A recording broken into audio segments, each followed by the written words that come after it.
Hay nombres que forman parte de la historia cultural de Cuba y el de nuestra invitada de esta noche es uno de ellos. Sus novelas han recorrido el mundo, han sido traducidas a numerosos idiomas y han despertado admiración, debates y también controversias. Pero por encima de todo, señores míos, han contado historias que millones de lectores han sentido como propias. Desde La nada cotidiana hasta sus libros más recientes, su obra ha estado marcada por la memoria, el exilio, la libertad y esa relación compleja que tantos cubanos mantienen con la isla donde nacieron. Esta noche tendremos la oportunidad de conversar con la escritora, la mujer y la cubana detrás de esas páginas. Nos acompaña una de las voces más importantes de la literatura contemporánea cubana. Señores, con ustedes, Zoe Valdés.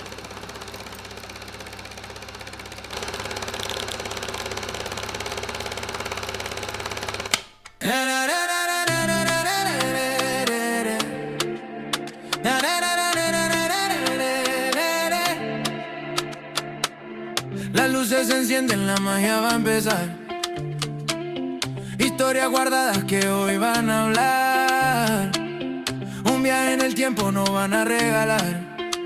Momentos de gloria, secretos y memoria.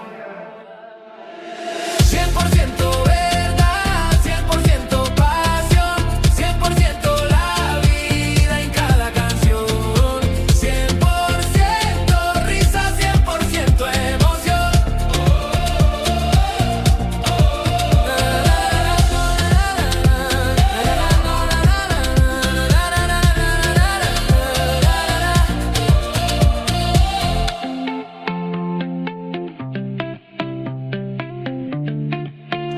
Muy buenas noches, gente buena. Bienvenidos todos a esta edición de entrevistas de nuestro canal Today 100% y hoy en la edición más anticipada de las que hemos tenido. Mira que hemos estado hablando de esta invitada y finalmente pues la tenemos ya aquí y ustedes van a poder disfrutar de este encuentro tan especial con nuestra querida Zoe Valdés. Buenas noches, Zoe. Muchas gracias. Buenas noches, gracias a ustedes. Yo estoy feliz de que hayas podido llegar hasta aquí y de que podamos mostrarle a la gente tu trabajo, tu obra y tus comentarios y tu opinión. En estos momentos que estamos viviendo nosotros necesitamos opiniones directas como las que tú nos das, pero también necesitamos magia y necesitamos poesía y necesitamos lo bello. Lo bello es necesario también y tú nos regalas todo eso. Así que hoy tenemos el programa más completo de todos los que podamos tener aquí. Gracias. Es difícil porque es verdad que los tiempos que corren pues están bastante huérfanos de poesía y de imaginación.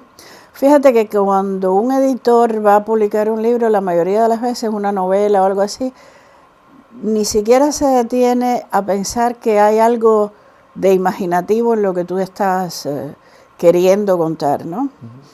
Y en muchísimas ocasiones, cosa que no me ocurría hace algunas décadas atrás, el editor me pregunta, ¿pero esto es verdad? Y yo digo, ¿pero cómo puede ser verdad? Es verdad porque está escrito. Una vez que está escrito, el misterio de la literatura hace que sea verdad. Claro.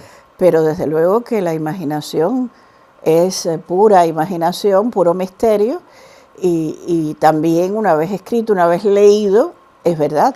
Eso pasa mucho con tus novelas, sobre todo y con tus poesías, porque los personajes tienen muchos puntos de contacto contigo y los lectores nos llegamos a creer que a Zoe Valdés le ha pasado las 40 vidas que han pasado en todas tus novelas. Y pasa mucho eso, pero también depende mucho de la escritora que eres. Así que eres muy transparente con la verdad de los personajes y poniendo un pedacito de la verdad tuya también en eso. Yo soy todos mis personajes. Yo soy incluso los personajes hombres también. Por ejemplo, en Querido Primer Novio, cuando entregué la novela en Planeta, el editor me dijo, mira, el personaje del hombre le falta bastante. Y yo lo tenía bien dibujado en mi cabeza, pero me había dedicado más a darle expresión al personaje de Danae, ¿no? Entonces, me concentré. Yo entregué como la 5ª versión de la novela y me concentré en el hombre en la 6ª versión. Y ahí fue donde incorporé que cada vez que este personaje sale en la novela hay un guaguancó que aparece. Y cada vez que él sale está escrito Cumaquín, quin, quin, cumbacán, cumaquín, quin, quin, cumbacán, cumaquín, cumbacán. Porque eso ya me iba definiendo que le está definiendo al lector y a mí misma que lo que estaba saliendo ahí era el personaje del marido de Danae, ¿no? Y a partir de ahí me fui convirtiendo más en él que ella. O sea, ya una novela no se escribe, son los personajes los que escriben al autor. Cuando el autor empieza ya a seguir el ritmo de los personajes, ya la novela está casi escrita. Ya está escrita completa. Ya está escrita. Tus novelas son muy cinematográficas porque tus novelas tienen banda sonora. Casi todas. Si usted no se ha leído un libro de Zoe Valdés en su vida, no sabe lo que se ha perdido. Es como perderse los tostones. Vaya, es una cosa así. Así que la novela de Zoe Valdés, y además nunca has tenido problemas con hacer citas, homenajes, poner versos o fragmentos de lo que te inspiró eso. Eres muy clara con eso. Y la música es muy importante en tus novelas. Es casi como un segundo personaje. Y yo creo que eso tiene mucho que ver con el cine, porque también has trabajado mucho para cine. Sí, he trabajado para cine, pero eso tiene que ver con que en una época, hace mucho tiempo, había eso que llaman el ritmo de la escritura. O sea, el escritor tiene que tener un estilo y un ritmo. Y esa es la razón por la que yo me demoré en escribir en francés, porque yo sabía, podía escribir en francés, pero yo no tenía un estilo de escritor ni un ritmo en francés. Y hasta que no lo conseguí, no me decidí a publicar este libro que se llama París era una rumba. Y es un libro muy francés, porque está escrito en francés, pero es un libro de rumba. Es un libro donde el ritmo es la conga. ¿Sigue manteniendo el mismo ritmo de todos tus...? Sí, yo lo sigo manteniendo, sí. Y no solo se han perdido los tostones, se han perdido los tostones con caviar. Señores, que aquí hay un glamour, estamos hablando de París, esto no es tostones con picadillo, aquí hay una cosa importante. Nosotros cuando tenemos aquí a los actores y a los músicos, pues repasamos su carrera a través de la música, de las películas, de las novelas que han hecho, pero hoy tengo el privilegio de poder repasar tu carrera y tu vida a través de los textos de tus novelas. Para mí eso ha sido un honor, porque si algo que me gusta a mí mucho y que tengo muy poco tiempo para hacer es leer, que también es muy vago cuando uno dice, es que no tengo tiempo para leer. ¿Y cuánto tiempo te metes en Instagram? ¿Cuánto tiempo te metes en TikTok? Claro que sí tenemos tiempo. Y para mí repasar tus novelas para encontrar fragmentos que nos justifiquen esta conversación, pues ha sido un lujazo. Así que ustedes van a conocer gran parte de la obra de Zoe Valdés desde sus propias palabras. Y además, por supuesto, que nos vamos a permitir hablar de todo lo demás, por supuesto, porque si hay alguien que sabe conversar en este mundo, señores míos, es la señora Zoe Valdés. Primero, una curiosidad, y esta es personal. ¿Cuál es tu relación con las perlas? ¿Te gustan las perlas? Porque hoy has venido hermosa, como siempre, pero usas muchas perlas durante tu vida. ¿Cuál es tu relación con eso? Bueno, a mí me encantan las perlas, siempre me han gustado. Y cuando yo llegué a Francia, y sobre todo a España, la primera vez que entré en Madrid, yo llevaba unas perlitas muy pequeñitas, porque eran un regalo además. Y le oí decir a una persona también que estaba en una lectura conmigo, que solo las señoronas llevaban perlas. Y ahí, cuando dijo eso, la persona es muy de izquierda, ¿no? Cuando oí eso, dije, ay, eso es lo que yo quiero ser, una señorona con perlas. Y eso es en eso me he convertido desde hace mucho rato. Y me encanta, desde luego, por Coco Chanel, y me encanta también porque la perla de las Antillas, claro, y la perla del Edén. Y entonces siempre lo llevo como una especie de amuleto, ¿no? De símbolo. Has dicho muchas veces que en La Habana eras muy parisina y en París eres muy habanera. Sí. Y si hay algo que enlaza las dos ciudades, yo creo que las perlas están ahí. Exacto, la perla, y también, fíjate, hay una cierta forma de ver la vida que los parisinos tienen muy parecida a una Habana antigua. Esa Habana antigua, también acuérdate que a París llegaron mucha gente de Cuba, de una humanidad tremenda. Marta Abreu, que desde París salvó a toda la gente de la concentración de Weyler.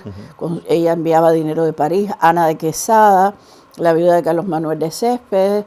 Recuerda que estuvo también, por la FARC, casado con la hija de Carlos Marx, desgraciadamente, pero bueno, es lo Nadie que hay, perfecto. esa es la historia. Y un personaje que yo adoro, que es Armand Godoy, que es un escritor cubano que escribía en francés. Gustave de Armas también escribía en francés. Luego está, José María Heredia, el Heredia francés que le llaman, y su hija, que escribía con un nombre masculino, Gerard Deauville, que era también María de Heredia. Después se casó con Henry de Regnier y su nombre devino en María de Regnier. Pero se hizo amante de Pierre Louis. Pierre Louis es quien escribió La mujer y el pelele. Que recuerdas que la película la hizo Marlène Dietrich y después Brigitte Bardot, hay una de Brigitte Bardot. Entonces, ella se hizo amante de Pierre Louis, pero ella estaba casada con Henry de Regnier. Fíjate las cubanas como somos. No. Espérate que esto ahora lo que viene es mucho. Entonces, ella dijo, no, pero yo no me lo puedo perder a él tiene que quedarse aquí en mi casa conmigo. Y vivían toda la familia en la biblioteca del Arsenal, que yo he trabajado ahí durante mucho tiempo. Entonces él lo que hizo, ella que hizo, la hermana Louise, que estaba ya muy enferma, estaba tuberculosa, casó a la hermana con el amante, y ahí todo el mundo... Pero esa historia es muy fuerte, eso es. En ese revoltillo andaban todo el mundo ya en el siglo aquel. Ya, para que tú veas cómo son. Aquí nada está inventado nuevo, aquí ya todo se venía haciendo desde hace mucho tiempo. Deja. Y fíjate, si tú ves una foto, se hizo una exposición ahí en la biblioteca del Arsenal. Tú me interrumpes porque yo a veces se me va la pinza. Yo jamás en la vida, yo quiero escuchar todo lo que tengas que decir. En la biblioteca del Arsenal se hizo una exposición y un catálogo de María de Regnier, que era preciosa. Oh, sí. Se parecía mucho a Gloria Estefan cuando era jovencita. ¿De verdad? Y yo hice el guión de la vida de ella, basado en un libro muy bonito que se escribió sobre ella, que se llama Ojos Negros. Y ella se hizo, Pierre Louis le hizo fotos desnudas, pones en internet Marie de Regnier o Marie de Heredia y vas a ver fotos desnudas y vas a ver. Y yo le propuse, hice el guión y llevé el guión a los Estefan y nunca me respondieron. Y hubiera sido muy bonito que yo hubiera hecho ese personaje, que había en aquel momento producción y todo para hacerlo, ¿no?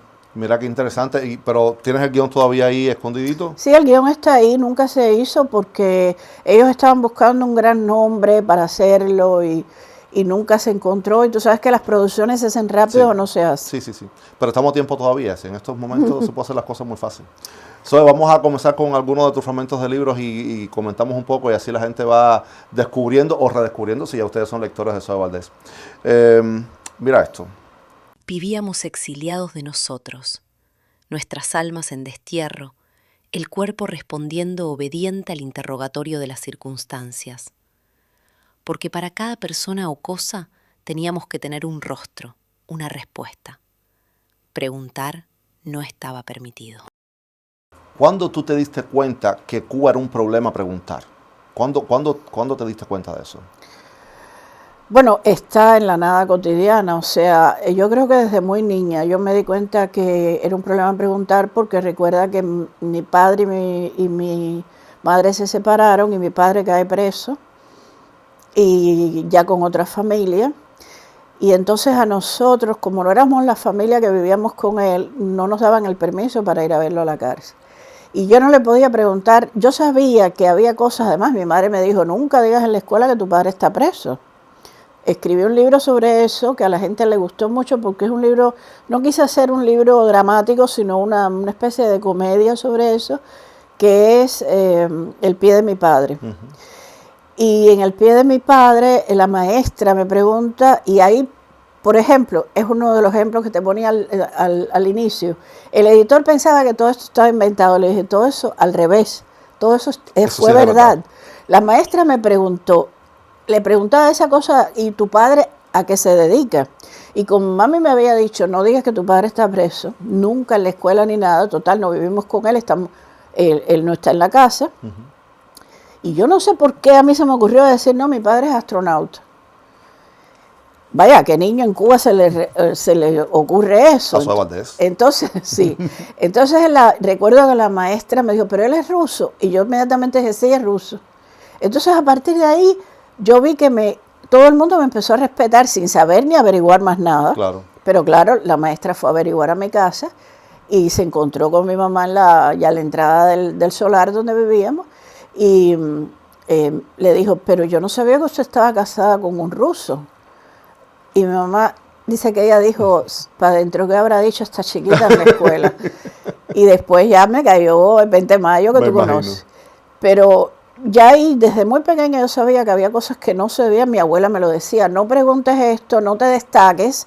No sé si te acuerdas que cuando éramos niños, En muchas ocasiones los padres nos decían, no te destaques en la escuela para que no te escojan. Participa pero no te destaques. Exacto. ¿Cuándo sucedió eso? Estamos hablando de los años 70 por allá, ¿no? Sí. Que tuviste que esconder tu propia historia. ¿Tú crees que los cubanos tuvimos que aprender a actuar por supervivencia? La mayoría, y todavía eso ocurre. Yo creo que los únicos cubanos que han podido vivir mostrando lo que son los cubanos del exilio. Y eso eso no se logra inmediatamente, eso se logra única y exclusivamente con un sistema de robotización, de reprogramación del cerebro, porque fíjate, yo me encontré con un amigo cubano que vivía en Nueva York, en París. Él vino a París, cuando me quedé definitivamente. Y él vino, y en una de las veces que nos encontramos, y a mi mamá le pasaba igual. Y yo no puedo decir si a mí me pasó igual porque no me acuerdo, fíjate. Pero yo veía que yo iba a hablar y él decía, no, porque te acuerdas, en Cuba, y enseguida bajaba la voz. Sí. Y yo, pero si niño, aquí nadie nos está oyendo ni nos van a... Y es un sistema que es muy difícil de desprogramar. Sí, es muy gracioso, nos pasa mucho, aquí en Miami todavía pasa. Y en Miami, que también tenemos lo nuestro, tú sabes, el hecho de estar hablando bajito, ¿por qué está? Eso nos pasa mucho. Y es verdad, esa parte de la reprogramación que hacen uno, de crear un molde y que uno trata de ajustarse al molde ese. Sí. ¿Cuál era tu personaje que tú actuabas entonces en Cuba? ¿Cuál era tu personaje? No, yo escribí una novela sobre eso que se llama Sangre Azul, es mi primera novela, y yo era una irreal. Yo nunca, no es que yo lo actuara, es que yo siempre creí que yo no existía. O sea, yo me creé un personaje en el que yo era completamente invisible y no existía. Yo nunca me metí en una conversación. Yo iba a los lugares y yo oía. Por ejemplo, siempre iba a los lugares donde había personas mayores, poetas mayores, escritores mayores, para aprender y oír. Porque a mí todo lo demás no me interesaba. A mí, a una edad muy temprana, el entorno dejó de interesarme. Y me inventaba personajes. Por ejemplo, yo me inventaba y escribí un cuento sobre eso, que Arthur Rimbaud estaba en La Habana y que era como una especie de novio que yo tenía, que nos encontrábamos. Y todo eso inventado para poder no alimentarme el cuerpo, porque eso no te mata el hambre, pero alimentarme el espíritu sí. Yo sí tenía muy claro, gracias a mi abuela, que había algo superior que era el espíritu y que el ser humano tenía que nutrir el espíritu seguro. Y entonces ahí fue como yo empecé a vivir en una especie de irrealidad, y el personaje de Atis, que está inspirado en Atis de Tegea, que era el amante de Safo, de Lesbos. El personaje es completamente lo que era yo cuando era joven en Sangre Azul. Tú vivías como Sangre Azul. Yo vivía como Sangre Azul. Y después a mi hija le puse Atis por ese personaje. Yo quiero recomendarles a todos los que es difícil de encontrar. Yo sé que es difícil de encontrar porque eso es una edición ahí. No creo que se haya hecho muchas más ediciones después de Sangre Azul. Si ustedes tienen oportunidad de encontrarla, primero no pirateen, caballero, que soy, tiene que vivir de algo. Hay que comprar la comida a los gatos, hay que, no pirateen. Pero aún si no encuentran de ninguna manera, la única opción que tienen es esa. Sangre Azul es una de las novelas donde Zoe Valdés y sus personajes y su... Tú creas un mundo, tú tienes un mundo creado y todas tus novelas están en ese mundo. Aunque parezca que es La Habana, no es La Habana, es La Habana de Zoe Valdés. Aunque parezca que están hablando de París, no es París, es el París de Zoe Valdés. Y Sangre Azul es como la construcción, como la base de todo ese mundo y es muy lírico también. Se nota cuando una novela está escrita por una mujer porque tiene esa feminidad, aunque ella también dice que es muy buena con los personajes masculinos. Pero Sangre Azul, si usted no la ha leído, ver ese personaje, imaginarse el personaje caminando por La Habana con una cinta negra, nada más como vestuario, sin nada más. Yo les invito a todos que la puedan leer. Señores, hay que leer, por Dios, que los pocos nos vamos a ver locos. Nada más miren los demás no miren más ninguno. Pero hay que leer. Y Sangre Azul es, diríamos, como la base de todo tu universo. Lo comenzaste a crear desde ahí. Sí, y fíjate que es una novela un poco visionaria, porque el final de Sangre Azul es un niño que al final hay un niño que es salvado por los delfines. De eso muy poca gente, aquí en Miami se dieron cuenta, pero en Cuba desde luego no, cuando pasó lo de Elian González, ¿no? Que se ha convertido el pobre en una especie de, nada que ver con delfines ni nada, pero bueno, eso es lo que tiene el sistema, ¿no? La sistema, como dicen los ingleses. Así mismo. Entonces el problema es ese, que a veces el escritor es visionario y puede adelantar las cosas más improbables. Y en Sangre Azul, en aquel momento había no solo la censura, había la autocensura. Y yo traté de escribir una novela que yo misma empecé a autocensurarme para que una vez que llegara a la editorial pudiera pasar, que era mi primera novela. Y te digo, te voy a ser sincera, hoy yo leo Sangre Azul y hay cosas que yo no entiendo de lo que yo escribí. No me entero. Digo, pero ¿por qué yo escribí esto? O sea, ha pasado tanto tiempo y quería decir tantas cosas con tan poco, y el sistema de autocensura que me impuse, yo creo que de cierta forma engrandeció, fíjate, el libro. Lo convirtió en un libro hermético. Tuviste que buscar muchos códigos y usar muchos códigos para que pasara a través de la censura. Sí, sí. Yo quiero invitarlos, La Nada Cotidiana, por supuesto, que es la novela, diríamos, más popular de Zoe Valdés, que además es un clásico y que además fue seleccionada entre las 100 novelas más importantes en español del siglo pasado por el periódico Le Monde, El Mundo. Además, una novela que usted la lee y parece que la escribieron el mes pasado en La Habana. Yo quiero invitarlos a todos a que la puedan encontrar, pero también quiero preguntarte, ¿no la vas a llevar al cine finalmente? ¿No quieres? Bueno, es que hubo una posibilidad con Scorsese, cuando yo estaba haciendo, mira, ahora pasó Cannes, el jurado, yo estaba de jurado en Cannes, en el Festival de Cannes, y él era el presidente del jurado. Y el productor de él era un cubano, y la esposa de él es una agente literaria. Entonces hicimos muy buena amistad, muy buena relación ahí en ese momento, y el productor le habló del libro, y él ya estaba editado en inglés, y él se entusiasmó mucho, pero él quería hacer la novela en Cuba. Y entonces ahí fui yo la que dije no, porque en Cuba tendría que entrar por el mecanismo del ICAIC, por el mecanismo, el dinero va a entrarle a esta gente, y yo no quería, perdón, no quería en ese momento absolutamente nada que tuviera, ni quiero ahora, por supuesto, que tuviera que ver y que le diera dinero a ellos, ¿no? Entonces, me ha pasado, no con esas novelas solamente, me pasó también con Te di la vida entera y Vicente Aranda, que también la quiso hacer, y fue lo mismo. Querían filmarla en Cuba, y yo me negué. Soy, ¿tú no crees que eso sería una especie de venganza, de galleta a la dictadura, que tengan que utilizar su escenario? Porque al final Cuba nos pertenece a todos, y tu novela se desarrolla ahí, y la película, que vayan a filmarla ahí, y que ellos tengan que autorizar a que se diga tu novela, y se lean. ¿Y si no la autorizan? ¿Y si lo hacen? En aquel momento no lo hubieran autorizado, y eso era lo que yo quería también ahorrarme, porque una de las cosas en las que pervierte mucho el sistema, el castrismo, el comunismo, es que te va doblegando por necesidad o por intereses, y la humillación forma parte del método, y yo no quería caer en eso. Yo había trabajado en el ICAI, yo sé cómo ellos funcionaban. En aquel momento todavía estaba Camilo Vives, que era el productor del ICAI, y yo dije, no le voy a permitir a este gordo de mierda comunista, que además de eso, hoy, bueno, estamos gordos todos, pero bueno, pero además de eso, ni siquiera era comunista. Era un tipo que le encantaba humillar a la gente, y mucha gente hoy dice que no, que era muy bueno, debe ser que lo que vino después es peor. Puede ser. Porque siempre en Cuba suceden cosas como esas, pero yo me vi en esa situación y dije, no se lo voy a permitir, ni le voy a dar la opción ni la oportunidad. Y mira, tú sabes, el mejor premio no es ni siquiera que te vean en el cine, es lo que tú me dijiste cuando yo llegué, qué actualidad tiene el libro. Es un gran premio, es un gran reconocimiento, donde incluye el reconocimiento del dolor también, claro, porque era para que esa novela no fuera hoy en día tan actual. 40 años después estamos igual o peor que lo que cuenta esa novela.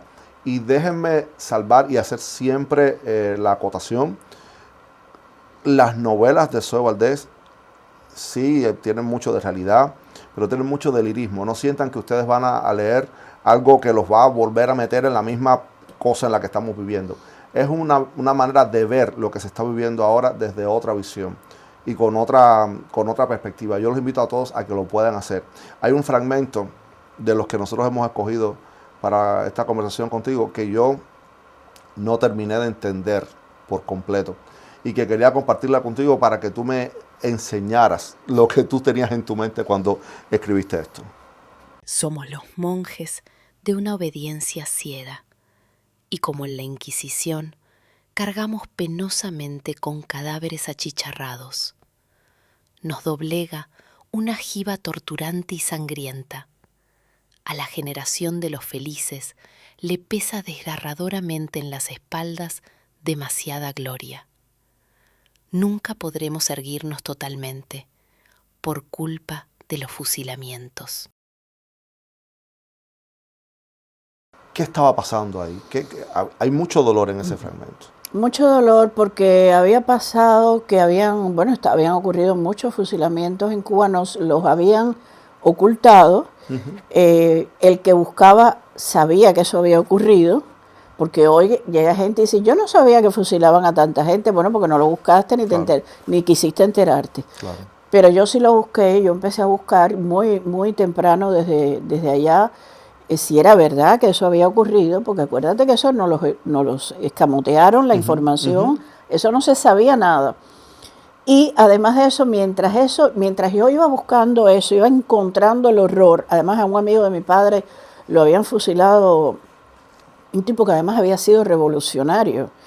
Y todo eso yo me había enterado por mi padre, que ya estaba a punto de salir de la cárcel, que fue con la época de los 79 que sacó, 72, no me acuerdo, Carter, y para el exilio. Y entonces, al mismo tiempo, nosotros estábamos oyendo en cada discurso, en cada eso, que si los héroes, que si la gloria, que si todo eso, y todo eso, yo siempre sentí que por qué, o sea, yo decía, pero si es que en alguna parte del mundo la gente vive así con tanto peso, con tanta responsabilidad la gloria que se ha vivido, de los muertos, de los héroes y después los que nos ocultaban, claro, que eran los verdaderos. Y todo eso a mí sí me empezó a pesar desde muy temprano. Y me empezó a pesar sin poder decirlo, sin poder hablarlo. Por suerte encontré gente en Cuba que más o menos tenía la misma posición que tenía yo en aquel momento, pero así todo, y eran artistas, eran escritores. Acuérdate que la generación de los 80 fue una generación muy rebelde, una generación que hizo muchísimo más políticamente que hoy. Que lo que hemos venido después. Exacto. Sí, sí. Y sin teléfonos móviles, sin nada. Internet, sin nada. Y nosotros, eso empezamos, sí, ya, yo recuerdo, por ejemplo, a un gran amigo que murió aquí en Miami hace poco, Arturo Cuenca, el pintor, que Arturo lo dijo directamente, se lo dijo en una reunión que hubo de estas que hacían con los artistas. Él expresó todo lo que pensaba y todo eso. Nadie lo filmó, nadie lo dijo, pero nosotros que estábamos ahí lo sabíamos. Y eso sí nos pesó bastante, y yo creo que todavía me pesa, todavía a mí todo eso me da mucho dolor y eso no te lo quitan nunca ya de encima, eso te marca a vida. Si hace un momentico me decías que nosotros, o el mecanismo que empleó y que ha estado empleando la dictadura durante tanto tiempo ha sido uno de ellos la humillación para que uno logre entrar por el canal. ¿Qué papel tú crees que ha jugado el miedo para los cubanos? El miedo ha sido la herramienta de la tortura. O sea, la tortura no es solo cuando te golpean en una cárcel, cuando te dan... Eso es la tortura la más vil, pero está la tortura cotidiana, la tortura del día a día, de inocularte el miedo como una especie de enfermedad, como una especie de virus que no se te quita. Hay que desprogramarse mucho, y lo reitero, después para poder incluso escribir sin miedo, en el caso de los escritores. es un proceso que tiene uno que limpiarse, desintoxicarse del miedo para poder escribir libremente después, ¿no? Así es, así es. En esta novela de La Nada Cotidiana hay un momento en el que a ti te gusta mucho escribir cartas dentro de las novelas. Sí. ¿Escribes cartas todavía? Sí, porque yo todavía me encanta mandar, por ejemplo, los libros me encanta mandarlos en papel de regalo, me encanta comprar tarjetas bonitas y mandarlas y todo eso, porque como nosotros no tuvimos nada de eso, pues yo todavía estoy reguindada de ese deseo, ¿no? Es una especie de placer que no me abandona. Y entonces a mí hay un libro que me gusta mucho, que son Las amistades peligrosas de Jordelo de la Clos, que es un libro sobre que es todo a base de cartas, misivas, y un libro además, las misivas son todas muy manipuladoras. La película la hizo grandiosa, ¿cómo se llama? Que ella ha sido nominada tantas veces al Oscar y nunca le han dado uno. Bueno, ahora se me olvida el nombre de la actriz, pero... ¿Fue Glenn Close? Exacto. Glenn Close. Exacto.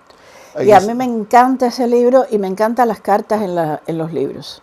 En esa carta tú haces una frase o escribes algo que yo creo que nos define como nación migrante. ¿Qué es esto?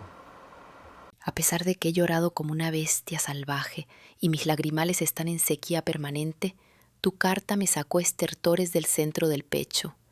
Se ha cerrado el ciclo. Nos han condenado a vivir desperdigados por el mundo, al peligro constante, al dolor agudísimo en ese hondo precipicio de las conciencias, a la renuncia de nosotros mismos, de nuestros sueños. Qué frase más bonita esa y qué triste, que nos han condenado a vivir desperdigados por el mundo. Y es que así vivimos el 30% de los cubanos. Sí, sí, sí. Y fíjate, a veces, por eso a veces tú ves que yo me pongo brava por ahí, ¿no? Y la gente dice, ay, pero ¿por qué te pones así? Bueno, porque a mí lo que me da roña es que la gente no se da cuenta que ustedes tienen una gran suerte de, por lo menos, en el barullo también, que es Miami, estar juntos. Pero hay mucha gente que está desperdigada por el mundo. Yo he conocido cubanos en los lugares más insólitos e inhóspitos. Yo me he estado en un desierto y de pronto, en medio del desierto, me he encontrado con un cubano y he estado en el Líbano y he estado aquí y allá. Y donde quiera hay un cubano viviendo con su pequeña familia, solito, en un mundo que no es el suyo. Y que sin embargo se tiene que adaptar, se tiene que integrar, un verbo que ahora ningún emigrante quiere. Los inmigrantes vienen y te quieren meter el mundo de ellos aquí, pero ellos no se quieren integrar, entonces eso no es posible. Y los cubanos hemos sido, de verdad, yo creo que la gente que mejor, bueno, la prueba es Miami, que se ha integrado de la mejor manera a los mundos que les ha tocado. ¿Qué tú crees que es lo más difícil del exilio? ¿Irte o saber que no vas a regresar? ¿Qué es lo más difícil? Las dos cosas, porque el exilio es una punición, es un castigo. Por lo menos en mi caso lo fue. Yo sé que hay gente que ha salido de su plan, ¿no?, de su propia conciencia y deseo, ¿no? Pero en mi caso lo fue porque por ese libro, La Nada Cotidiana, ellos nunca más me dejaron entrar y todavía no me dejan entrar al consulado para hacer mi pasaporte. Pero yo lo tomo como un castigo, como una punición, y además de eso, con las consecuencias que eso tiene, porque eso te va creando una especie de coraza. Y lo peor que tiene el ser humano es perder la inocencia ante lo que te puede ocurrir. A mí me encanta cuando yo doy y después vienen y me hacen... Hay gente que me dice, pero oye, tú eres un poco come mierda, chica, porque a ti siempre te están dando por donde sea. Yo esa inocencia no me gusta perderla. Yo siempre voy abierta a la gente y ya después, si tú eres como eres, pues es tu problema. Pero armarse de una coraza frente a un mundo, un régimen, es otra cosa. Y eso es muy perjudicial porque eso te va armando una coraza que te va... es una armadura difícil de cargar, es una armadura pesada. Y yo, por ejemplo, en esa armadura, para poder abrirla, he tenido que tirar muchas patadas desde dentro. no es que me afecte, pero llega un momento en que te derrumbas dentro de la armadura. Es difícil cuando nos vamos. Yo siempre digo que, al menos de Cuba, uno no se va de Cuba hasta que regresa. Y las personas que se fueron de Cuba y no han podido regresar, todavía viven en Cuba. Pero mira, hay un poema, esto que acabas de decir tiene que ver con el poema de Constantino Cavafis, que es el poema de a Ítaca, el regreso a Ítaca. Cuando tú te vas, dice el poema, bueno, tú te vas armando, tú vas creyendo que Ítaca es la que tú tienes en la cabeza, en tu mente. Pero cuando vuelves ya te das cuenta que Ítaca no es la misma que tú dejaste, que Ítaca ya es o mejor o peor, en nuestro caso peor. ¿Cuánto de ti queda todavía en La Habana? ¿Dejaste algo tuyo que quisieras recuperar? Yo creo que nada, yo creo que La Habana misma. Me encantaría recuperar La Habana, recuperar el país, porque yo sí soy muy habanera, muy habanera. Yo tengo hasta una forma de caminar como yo caminaba en La Habana. Fíjate que yo a veces estoy, claro, forma parte también. Mira, cuando yo yo escribí un libro que se llama La Subdesarrollada, que los españoles le cambiaron el nombre, el título, por La hija del embajador, porque se trata de una muchacha que es hija de un embajador cubano, no soy yo, está basada en una muchacha que yo conocí en aquel momento en Francia, y que una vez que llega se da cuenta que ella no pega con ese, que ella no tiene nada que ver con la gente del lugar donde está, de París. Y entonces empieza a ver las películas para ver cómo caminan las mujeres en las películas, y empieza ella a caminar en París, y eso sí lo hice yo. ¿Oh, sí? Entonces yo veía las películas, por ejemplo, de Catherine Deneuve, y yo decía, no, mira cómo camina Catherine Deneuve, mira cómo se echa el fular, la bufanda para un lado y así, y eso empecé a hacerlo. Pero a veces, cuando estoy en París, digo, ay, qué tanto, déjame caminar como camino yo en La Habana. Y sobre todo cuando me pongo mi chancletica en verano, voy para allá, tú sabes, chancleteando como chancletea uno en La Habana. O sea, que yo soy muy habanera. A mí me gustaría recuperar no solo La Habana, el país entero. Hay una frase que yo hiciera pullover con muchas de tus frases y sacaría mucho dinero. Tenemos que pensar en eso, que hay que monetizar. Hay una frase en la que tú siempre dices, tú hablas mucho de los sueños. Sí. Y esta es una de las que hablas de La Habana y de los sueños. Cada vez somos más numerosos los desperdigados por el mundo. Estamos invadiendo los continentes, nosotros, típicos isleños, que una vez fuera, a lo único que podemos aspirar es al recuerdo.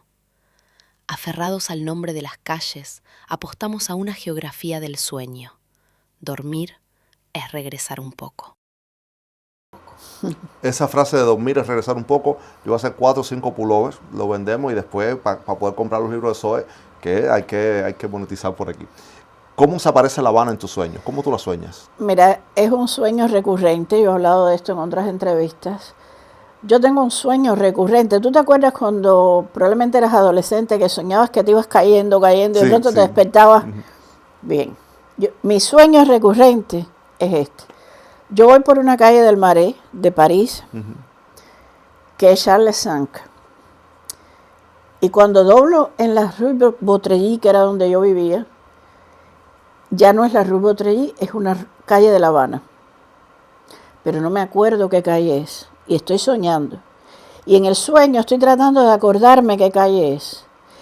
Y entonces levanto la vista para ver si está inscrito el nombre de la calle, que lógicamente tendría que estar, y ahí me despierto. Es un sueño recurrente que es exacto siempre. De verdad. Entonces, por eso dormir es regresar un poco, porque tú en los sueños siempre regresas. Y otro sueño que tengo que es muy pesado, este es bonito, que es que he regresado a Cuba con mi hija, pero está chiquita. Y entonces yo puedo salir, pero ella no me la dejan sacar. Y la fajatera en el aeropuerto para hacer todo eso es un sueño recurrente que me va poniendo, cuando me levanto jorobá. Es como intenso ese sueño, que te arrebaten a tu hija. Torcida. Eso pasa por el miedo que uno tiene todavía. Claro. El inconsciente, el sueño tiene que ver mucho con el inconsciente. En el inconsciente guardamos los más felices recuerdos y los temores más grandes también los tenemos ahí. guardadito. Pero para todos ustedes que tampoco han podido regresar a Cuba, a veces pues Cuba y La Habana y Santa Clara y Santiago de Cuba y Pinar del Río y Cienfuegos aparecen en los sueños, y eso no necesariamente es la Cuba, esa es la de uno, esa es con la que uno recuerda, que uno la va Exacto. reconstruyendo después ahí. Hay uno de tus libros que estabas hablando hace un momentico, que era El pie de mi padre, que es hermoso, porque al final tienes una carta a tu hija. Esa carta a tu hija es una de las cosas más bonitas que yo he leído de una madre o un padre hacia un hijo. Tu hija la ha vuelto a leer, la lee frecuentemente, la escucha. Sí, ella incluso la puso en su película. Mi hija es directora de cine, es cantante, es una artista total. Y ella en su película Ceiba, Memorias de una familia cubana, ella puso un fragmento de la carta leída por ella encima de un árbol, que es muy parecido, es la ceiba esa francesa, pero no es una ceiba. Y yo creo que también quiso recrear el libro de ese gran cubano Italo Calvino, que las dos mitades del Vizconde y todo eso, ella lo quiso recrear con esa escena. Y ella la lee a cada rato. Mira, esa carta tiene una historia. Ese libro, yo creo que salió de esa carta. Y en el año, creo que fue en el 98, 99, se hizo una especie de, en el Congreso en Francia, en la Asamblea, se hizo una especie de proyecto para la juventud de hoy. Y yo tenía muy presente a mi hija, lo que yo quería que mi hija fuera hoy. Y entonces a mí me tocó hablar en el Congreso por los jóvenes del mundo entero. Era una cosa en la que trabajaba Francia, la UNESCO y la UNICEF. Entonces le dieron espacio a Cuba también para que hablara. Y Cuba todo lo que hizo, en lugar de hablar por sus jóvenes, es tratar de que yo no hablara en la asamblea. Eso te ha pasado mucho. Eso me ha pasado mucho. Todo lo que ellos hicieron fue tratar de impedir que yo hablara. Y yo de todas formas hablé y leí esa carta. Era para cómo uno imaginaba que sería la juventud del 2000. Por eso termina como yo te imagino en el año 2000. Y eso fue así. Y cuando les tocó hablar a ellos, hablaban como si estuvieran en un meeting de un matutino, lo que hacen normalmente, usualmente. Todo muy aburrido. Ese libro empezó entonces por la carta fue primero. Ese libro empezó por la carta porque a mí me costaba mucho trabajo escribir sobre mi padre. Mi padre es un personaje que estuvo muy presente en mi vida por anhelo, más que por presencia. Y luego cuando ya yo finalmente tuve a mi padre, ya él estando en el exilio, me di cuenta que esos años perdidos habían sido en realidad una imaginación de lo que realmente era mi padre. O sea, lo que yo inventaba de mi padre era tal como él era. Entonces tú recreaste a tu padre como mismo recreas luego La Habana. Exacto. Lo fuiste haciendo y Exacto. haciendo a tu papá en tu mente, porque por muchos años no lo tuviste. Y entonces empecé a escribir la carta que yo le hubiera escrito, la carta que mi padre me hubiera escrito a mí, se la escribí a mi hija, imaginando que mi padre me la había escrito a mí, fíjate. Hay un fragmento, fíjate las cosas de los escritores en la cabeza. Es que los escritores son seres especiales, de verdad. Los artistas en general son seres muy especiales porque el objetivo de ustedes es enseñarnos. Cuando uno lee un libro, uno aprende mucho de la persona que está detrás del bolígrafo o de la máquina de escribir o de la computadora, lo que sea que usen los escritores. Aprende mucho, y aprendiendo de las otras personas es la mejor manera de uno ser una mejor persona. Aprendiendo de su experiencia, de la experiencia de todos aquí, es la mejor manera. Y ustedes son muy generosos al poder poner pedazos de su vida y de su experiencia y de su manera de ver la vida a través de sus libros. Eso es de una generosidad inmensa. Por eso yo siento que los artistas son los que pueden salvar el mundo, son los artistas, no son los soldados tampoco. Y no es que yo me crea la historia de paz y no guerra, no, estoy hablando realmente, objetivamente, los artistas y la cultura es lo que puede salvar el mundo. No creo que nada más. Fíjate, en los 10 que fueron recientemente a Cuba había un poeta. Y yo pienso mucho en él y rezo mucho por su alma porque él fue de los que cayó. Y yo lo veo todavía en TikTok hablando y digo, Dios mío, qué pasión tenía este hombre por ver a Cuba libre. Qué clase de poeta perdimos otra vez por culpa de toda esta gentuza. Es muy duro. Y cuando hablamos de eso también hablamos de perder el país y hablamos de perder la juventud. Hablamos de perder las generaciones. Cuando uno pierde una generación, perdió el país. Y llevamos casi 4 generaciones perdidas. Y así perdimos 4 más. Así perdimos a José Martí. José Martí yo creo que además fue el único cubano que logró entender a los cubanos. El único. Yo creo que nosotros no nos entendemos mucho. Yo creo que José Martí no era muy generoso y entonces por eso entendía también todo, ¿no? Incluso hasta lo peor que lo terrible, todo lo terrible que le hicieron, lo llegó a entender. Y fue una persona muy humilde y supo bajar la cabeza cuando tenía que bajarla y también supo alzar la voz cuando lo tenía que hacer. Pero fue muy oportuno haciendo las dos cosas, bajando la cabeza y alzando la voz, creo yo. Que también, que soy un neófito de todas estas cosas, ¿eh? Yo leo un par de libros y más nada. Déjame regalarle eso, un fragmento hermosísimo de esa carta a tu hija que hiciste, que sí es una carta real a tu hija que hiciste, para que los amigos puedan entender de qué cosa estamos hablando en este libro. Intuyo que un día, de cualquier mes florido, el deseo trepará por tus venas hasta hincharte el suspiro, y la boca se te llenará de colibríes. Las pupilas te brillarán, alumbradas por cocuyos, y la mirada avanzará hacia la silueta de la noche. ¿Qué imagen más bonita esa de la boca se te llenará de colibríes? Qué bonito eso. Qué cubano y también qué femenino y qué manera tan bonita de describir el despertar del deseo en la adolescencia y mostrárselo a tu niña, a tu hija, que además siempre va a ser tu niña, aunque tenga 80 años. Sí. Es un símil muy bonito. Gracias. Y lo más bonito que ocurrió con esa carta es que ella nunca me dijo que lógicamente había cosas que no entendía de la carta, y ella sola fue y buscó qué cosa era esto, qué cosa era lo otro, en diccionarios y todo eso. Y el día que yo le pregunté, cuando ella me dijo, ya entendí toda la carta, mamá, le dije, ¿y qué entendiste? Y me empezó a decir todo lo que había entendido de la carta y era todo lo que yo le había querido decir. Muchos años después, desde luego. Y eso para mí es uno de mis grandes logros como madre y como escritora. Y como escritora también. Es que también uno tiene un momento para leer y para interpretar lo que uno está leyendo. Sí.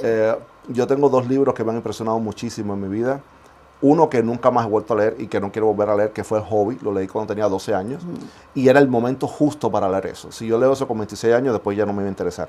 Y hay uno que yo he leído y he releído tantas veces y que cada vez que lo leo descubro de manera diferente, que es El Nombre de la Rosa, de Humberto Eco. Ah, sí. Ese es mi libro de cabeza. Eso es lo único que yo me he robado en mi vida, me lo robé de una biblioteca. Confesado, ahora métanme preso si quieren. El Nombre de la Rosa, uno lo puede leer con 20 años y ve una historia diferente, lo lee con 30 y ve una historia diferente, lo lee con 40 y ve una historia diferente. Yo estoy seguro que tu hija va a ver esa carta y vas a estar tú siempre con ella gracias a eso que le escribiste. Aunque no estés, aunque ella tenga 80 años, ella va a leer la carta y va a entenderlo de una manera diferente. Y eso es una manera muy bonita de mantenerse en la vida de tu hijo, de tu familia. Así que ustedes sean honestos con sus hijos. A lo mejor no tendremos el lirismo, pero ahora hablan de la manera que habla Zoe Valdés a través de su letra. En muchas de tu novela, también esta carta de tu hija, se habla del deseo, de la sensualidad. Has conquistado a personas escribiendo, conquistas a la gente escribiendo. Mira, hace tiempo yo estuve en un programa de televisión de uno de los grandes críticos de libros de Francia, bueno, el mayor a mi juicio, Bernard Pivot, con una escritora que éramos 3 escritoras y ella yo la aprecio mucho y la verdad que me asombró mucho porque me dijo cuando le preguntaron esto mismo que acabas de preguntarme, que desde que ella escribía ligaba una barbaridad. ¿De verdad? Chicos, desde que yo empecé a escribir me empecé a hacer famosa, todos los hombres huyen de mí. es que los hombres le tenemos miedo a las mujeres poderosas. Pero ¿tú crees? Sí. Pero fíjate que eso de todas formas me da una tranquilidad enorme porque digo, bueno, cuando quiero amar a un hombre lo encuentro en mí. Bueno, es que la persona con la que siempre vas a estar toda tu vida es con uno, contigo mismo. Así que más vale llevarse bien con uno porque lo vamos a tener hasta el final. Cuba también está muy presente siempre. Los sueños están muy presentes en tus novelas. El deseo, la sensualidad está muy presente. Pero hablar descarnadamente de la dictadura sin que luzca como un parche político en tus novelas también está. Tú tienes una manera muy inteligente de enlazar las palabras y las historias y lo que va pasando para caer de alguna manera en frases que son definitorias de lo que estamos viviendo en Cuba y de lo que hemos estado viviendo por décadas. Y yo sé que no hay más que dure 100 años, pero ya yo no estoy muy claro tampoco con Cuba. Esta es una frase muy interesante. Mira esto. Lo que nadie perdona es que el régimen haya hecho creer al mundo que el sueño de un universo mejor podía ser cierto. Lo que nadie perdona es que siga empeñado en hacérselo creer. No solamente que tú quieras hacerlo, es que todavía tú sigues empeñado en hacerme creer que lo que estamos viendo en Cuba es algo correcto, que es apoyable, que la gente lo desea. ¿Cómo tú haces para que este tipo de frases, que este tipo de opiniones caiga en una novela tan hermosa que habla de todo menos de la dictadura y que no luzca un parche? Dame el truco. ¿Cómo se hace? No es un truco, eso está en uno, eso es un don. Mae West lo decía, tú naces con eso o naces sin eso. Eso es un don que tú vas a fuerza de escritura y sobre todo de lectura, vas perfeccionando. Y cuando yo escribo ese tipo de cosas, no soy yo quien la escribe, es un ser que está en mí. Ya ven por qué mi novela se ha demorado 7 años en escribirse, porque yo no, del don no está. No, pero solo tiene que darle 2 galletas al ser que está en ti y decirle, oye viejo, dale, levántate y ponte para esto. Que es lo que yo hago cada rato, porque cada rato estoy ahí que no puedo, con trabajo y todo eso. Y le digo, oye, vamos, ubícate, baja, vamos a ver si tú te montas aquí o a ver qué pasa. Zoe, ¿qué cosa es lo que te ha dolido más, la censura oficial o que tus colegas, los intelectuales, te hayan ignorado y hayan mirado por el otro lado? No, nada, a mí no me duele nada de eso, yo no pienso en eso. A mí eso me da lo mismo, me da absolutamente igual. Yo no estoy creando para ninguna de esas gentusas. Yo estoy creando el día entero para esa persona anónima que mientras yo estoy escribiendo al pie de una ventana en París y viendo caer la nieve, ella está en otro confín del mundo, al pie de otra ventana, viendo el sol. Yo tengo en mi mente muy claro y muy poco definido ese ser que me va a recibir de la forma en que yo quiero que me reciba. Tú escribes pensando en el lector, en la persona que te está Yo siempre pienso en el lector porque yo soy escritora porque soy lectora. Yo nací como escritora por la lectura. Por la lectura. Eres principalmente, diríamos, narradora, novelista, pero tienes una poesía hermosísima. ¿Tienes 2 libros, 3 libros de poesía? No, tengo más. Yo empecé escribiendo poesía a los 17 años. Y creo que esencialmente donde mejor disfruto, más disfruto, es escribiendo poesía. Y porque me dejo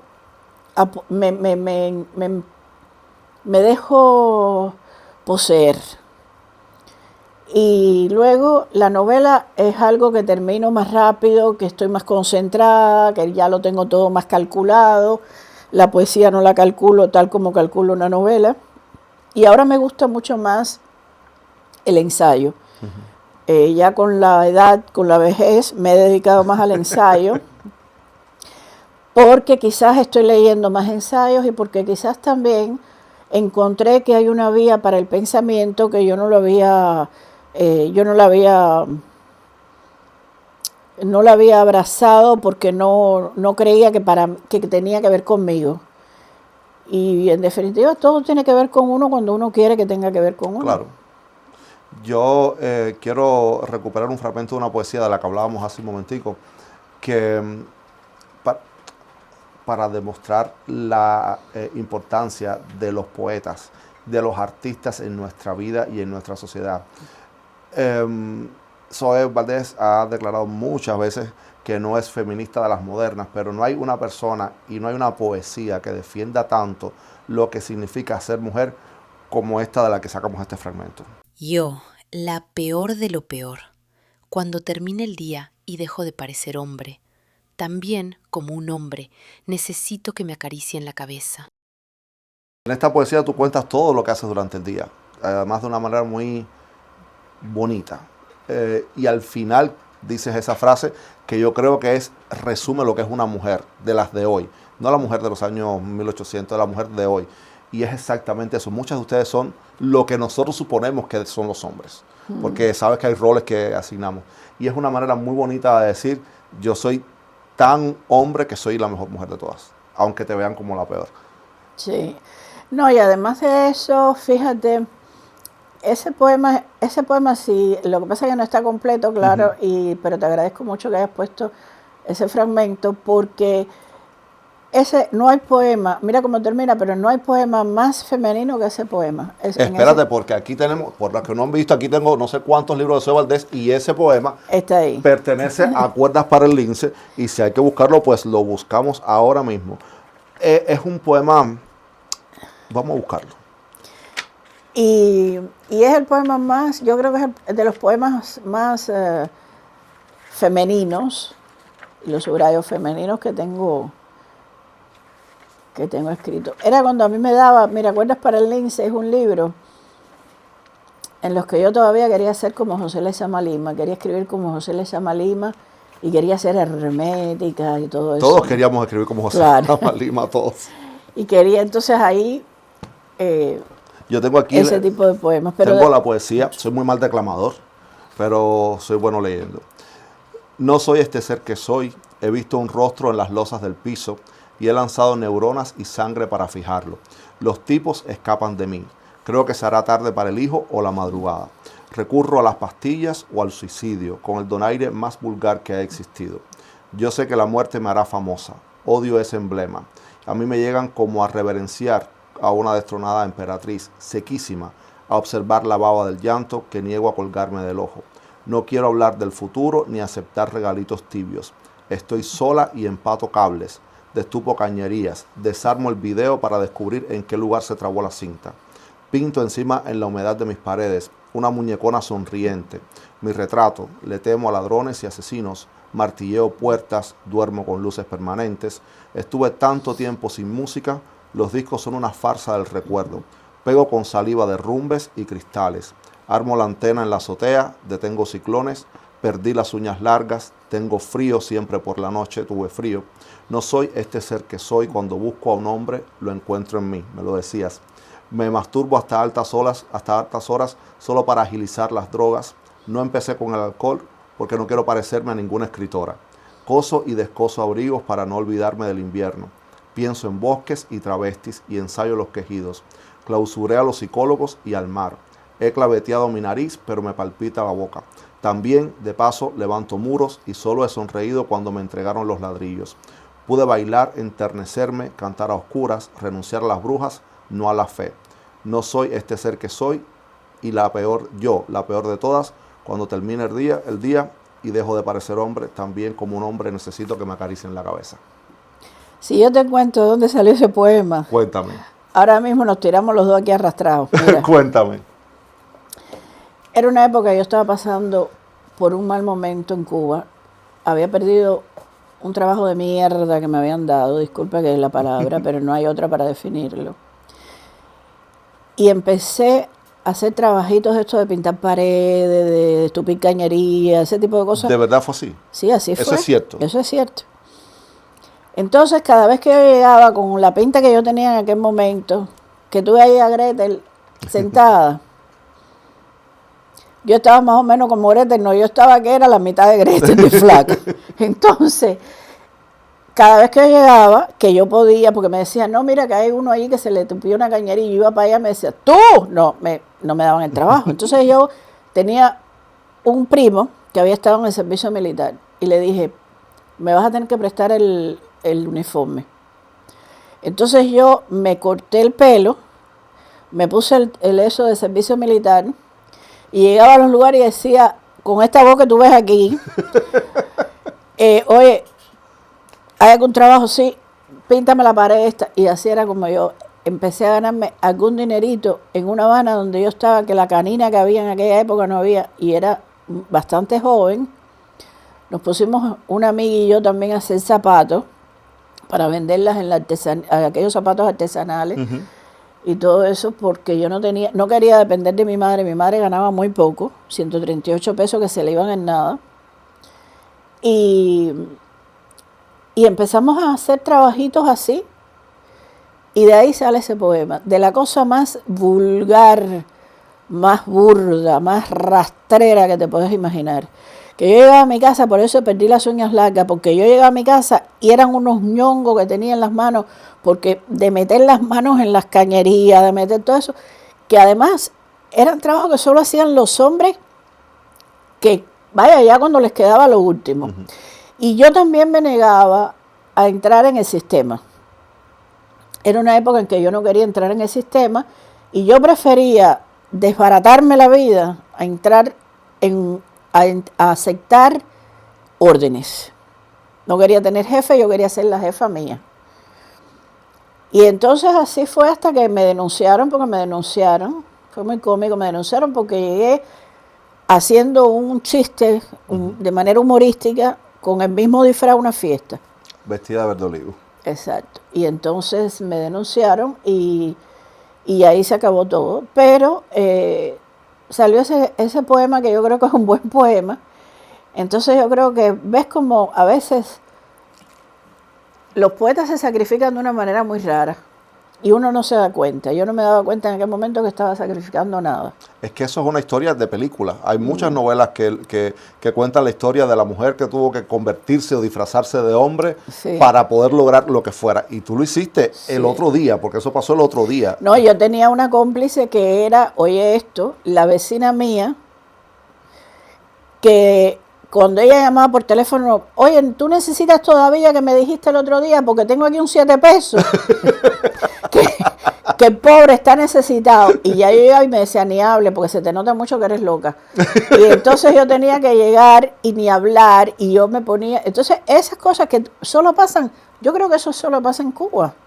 O en una época pasó en Cuba. Y luego después, fíjate, para que tú veas, en el exilio más o menos me pasó lo mismo, muy al inicio. Tuve que cuidar niños franceses, que son los más niños más pesados del mundo. Tuve que limpiar casa, o sea, no me... Pero fíjate, yo hacía eso y después por la noche hasta las 3 de la mañana estaba escribiendo y yo no estaba creyendo que estaba haciendo nada extraordinario. Yo estaba haciendo lo que tocaba y punto. Es verdad que cuando te dieron un importante premio tú estabas tapizando una silla. Sí. Y el señor te dijo, ok, te voy a dar todo este dinero, pues vete a escribir y no me tapicemos una silla. No, yo había visto que él había puesto un cartel que necesitaba jóvenes ayudantes. Entonces yo llegué y le dije, mire, yo veo que usted necesita, y dice, sí, pero es para tapizar sillas. Le dije, bueno, yo sé tapizar sillas, yo nunca en mi vida había tapizado una silla. Pero mi padre sí era ebanista y tapizador, entonces yo le mandé un fax a mi padre cuando aquello no había... Y en el fax le dije, Pipo, dime cómo se hace, y le mandé más o menos cómo era la silla. Y entonces me fue diciendo que se iba estirando con un alicate y todo eso. Y la silla me quedó como un banco más o menos, pero el hombre se dio cuenta que yo necesitaba y fue muy amable. Entonces ahí estuvo un tiempo tapizando sillas, esto, lo otro. Y un día yo llego y él tenía Le Monde, del periódico Le Monde en la mano. Y me dice, yo no sabía que usted era tan famoso. Yo le dije, ¿yo por qué? Y me enseñó toda la página de atrás y estaba toda dedicada a la nada cotidiana en francés, que acababa de salir y yo ni sabía que el libro había salido porque yo estaba, esas cosas que le pasan a los cubanos, que están tan ocupados en resolver porque acabas de llegar. Y entonces le dije, pues yo tampoco no sabía ni que esto iba a salir, pero bueno, además no tengo ni dinero para comprarme el periódico, así mismo le dije. Y me dijo, usted escribe y va a ser escritora. Y yo le dije, bueno, es lo que soy y lo que seré hasta que me muera. Y me dijo, mire, yo le voy a dar a usted un préstamo, vaya a su casa, escriba, y cuando usted tenga el dinero, me lo devuelve. yo vivía en la Rue Beautreilly y él vivía en la Rue Charlemagne. Y le devolví el dinero al tiempo, por supuesto. Se quedó como un gran amigo. Él vendía también máscaras africanas, estas cosas, estas boutiques de París que te hacen de todo. Sí. Y entonces, finalmente se mudó para África porque él estaba loco con las máscaras africanas y todo eso. Pero que se quedó como un gran amigo y es de las personas que yo recuerdo como un ángel. Ahí han habido muchos ángeles. ¿Quién cuida a Zoe Valdés hoy? Tú cuidas a mucha gente, pero ¿quién cuida a Zoe Valdés? Dios. Has dicho siempre, y es muy curioso que tu formación literaria viene de la Biblia, de Don Quijote y de Corín Tellado. Sí. Y Dios todavía se quedó. Corín Tellado y Don Quijote, ¿por dónde están? Corín Tellado todavía, porque Corín Tellado yo la leo cuando leo a alguien que la amó y que le escribió sobre ella, la visitó, que es Guillermo Cabrera Infante, que la conoció. Y hay novelas de ella que todavía yo recurro, la busco y me encantan porque es el recuerdo de mi tía también. Mi tía era manicure en Cuba y ella coleccionaba esas novelitas y se las prestaba a las clientas.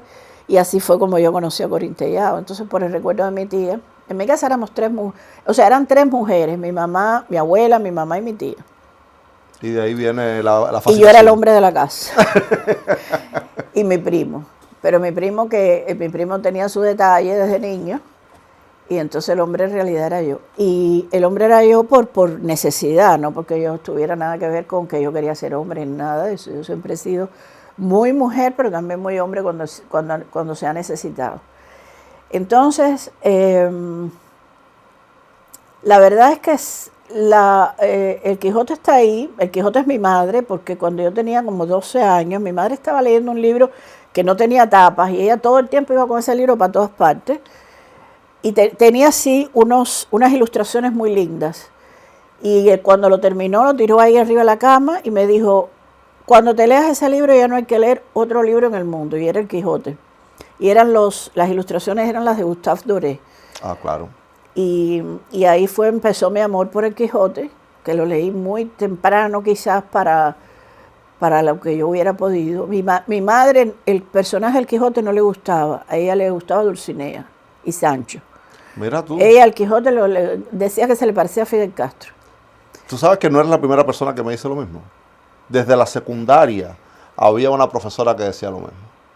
Que no tiene nada que ver, pero yo creo que eso se lo metieron en la cabeza a la gente en Cuba. Porque acuérdate que dijeron que el Quijote de América y toda esa mierda, y eso de alguna manera desvirtuó al Quijote. Yo creo que también el hecho de que nos obligaran en la escuela a leerlo a una temprana edad. El Quijote no es un libro de niños, aunque parezca. Yo creo que quizás con 10, 11, 12 años no estamos listos para entender el Quijote. Claro.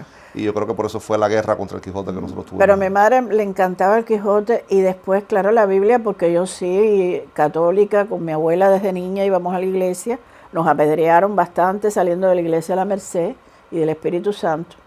Qué iglesia más bonita de esas dos, la Merced y el Espíritu Santo, hermosa.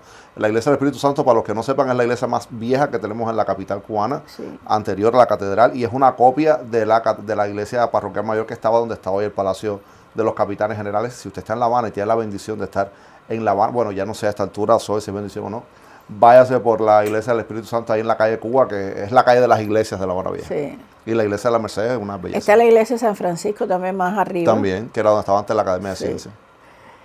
Y yo recuerdo que mi tía vivía frente por frente a la iglesia de la Merced.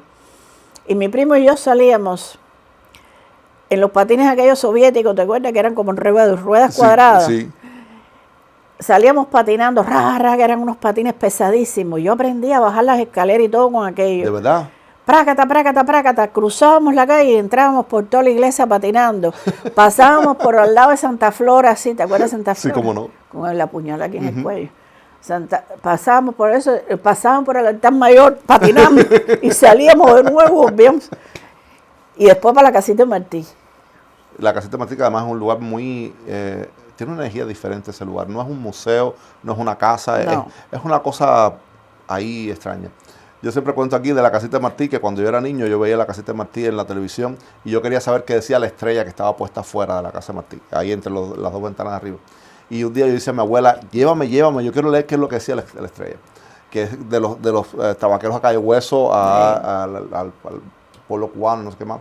Y ahí, yo tendría 7, 8 años, y ahí mi abuela fue que me hablaron por primera vez de inmigración, que se fueron de Cuba, y entonces, pero los que se fueron ahora no, pero cuando la guerra de independencia, ahí fue la primera vez. Y esa fue la primera vez que yo fui a la casa de Martí, por querer saber qué decía la estrella que tenía puesta afuera.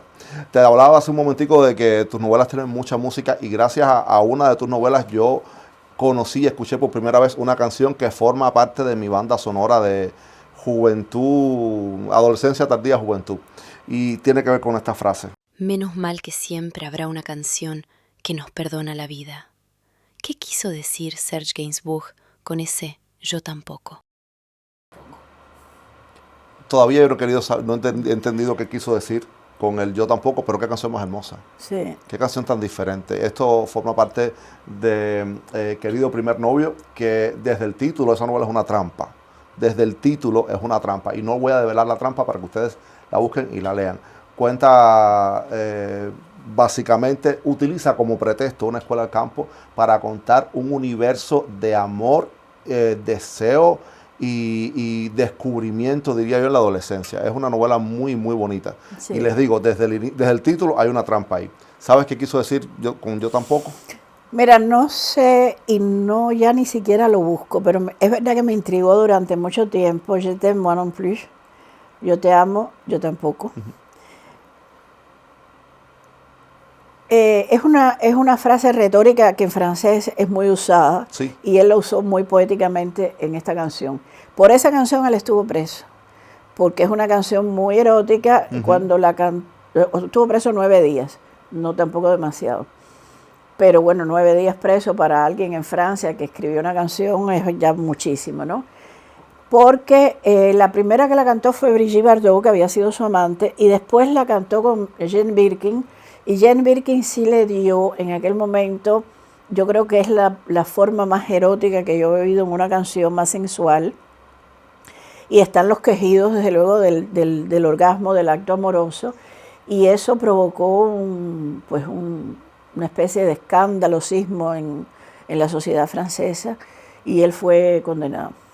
Yo, si logramos conseguir los derechos para poner la canción, se las ponemos aquí para que ustedes entiendan de qué se trata. Y es exactamente, una persona le dice a otra, yo te amo, y la persona responde, yo tampoco. Que nos funcionaría en estos días, en estos momentos también, tal como van las cosas, soltar un yo tampoco de vez en cuando por ahí. ¿Hay alguna canción que te haya salvado a ti? Muchas. Pero, aunque no lo creas, a mí, esto va a sonar politiquero, pero a mí siempre me salva una canción, y más que una canción es la melodía también, el mambí. Es muy bonita. El mambí me fascina, más que la bayamesa, fíjate. Pero el mambí, porque quizás, mira, cuando yo estaba escribiendo La Nada Cotidiana, alguien me trajo, ¿te acuerdas los caseticos aquellos que se te enredaba aquella cinta y tú tenías con un lápiz, traca, con una paciencia, el carajo? Bueno, ahí me trajeron el mambí, y yo escribí La Nada Cotidiana con el mambí, y escribí otras novelas también con el mambí, pero he escrito mucho a mí me gusta mucho Iwawanko cuando escribo. Se nota. Y los tambores por la mañana me encantan. Yo soy muy de tambor. Y luego por la noche me gusta mucho todo lo que es Bach, Mozart y todo eso que es lo clásico, Pachelbel y todo eso que me encanta Pachelbel. Y así, esa complejidad que tiene uno cuando le gusta la música. A mí me gusta mucho la música. Yo hubiera querido en otra época, en otra vida, ser, qué sé yo, Brindis de Salas o... ¿Pero cantas? No. Nada. Yo canto en la ducha, ya tú sabes. Pero me encanta la música. Por eso le tengo tanto cariño a Lucrecia, bueno, desde luego a Celia Cruz. Es una diosa, Celia Cruz es es Ceiba Cruz, ¿no? Pero Benny Moré, todas las grandes voces que hemos tenido, porque Cuba es la tierra de la música, que esta gente la convirtieron en la tierra del esperpento. Es cierto, es que por completo, sin duda. Hay una frase que también va para un t-shirt, sí o sí, o para una tacita, o para lo que quieran ustedes, señores, ahora mismo, que es... Vamos, que me encanta el varo. Claro, hay que hacer. La Habana es la cosa con la que más sueño por la noche y al mismo tiempo es en la que menos pienso. La Habana vive entonces en tu inconsciente y menos en tu consciente. Sí, en aquel momento. Hoy pienso más. Hoy lo único que hago es pensar. Y lo único que hago en general, no solo de La Habana y de Cuba, es pensar. Me gusta más pensar que soñar. Soñar me joroba. Soñar me joroba mucho, sobre todo cuando son pesadillas o algo así. Y me encanta pensar en esa cosa que es como una especie de duermevela, ¿no? De semivigilia, que tú piensas que estás dormida y lo que estás en realidad pensando, ¿no? ¿Y La Habana sigue siendo una obsesión de alguna manera para ti? Sí, lo es porque yo nunca he estado... Mira, yo he viajado mucho y no he viajado solo por motivos de turismo o algo así, que también he viajado por trabajo. Y he descubierto lugares que me han fascinado. A mí Israel, por ejemplo, Tel Aviv, Jerusalén me fascina, pero también el Líbano, Beirut me vuelve loca. Además hay esa canción tan hermosa que Beirut, ¿cómo se llama la cantante libanesa? Ay, Dios mío, yo creo que ya tengo al alemán por ahí. Pero, total que a mí me gusta mucho... hay lugares que me encantan, pero yo creo que la ciudad más bella del mundo sigue siendo La Habana, en la que tengo en mi cabeza. Lo dijo Zoe Valdés para que después no me regañen cada vez que yo digo que La Habana es la ciudad más linda del mundo, porque como yo soy habanero, es que yo veo a La Habana como a mi mamá, que puede estar toda destruida y sigue siendo la mujer más bella del mundo. Y así veo yo a La Habana.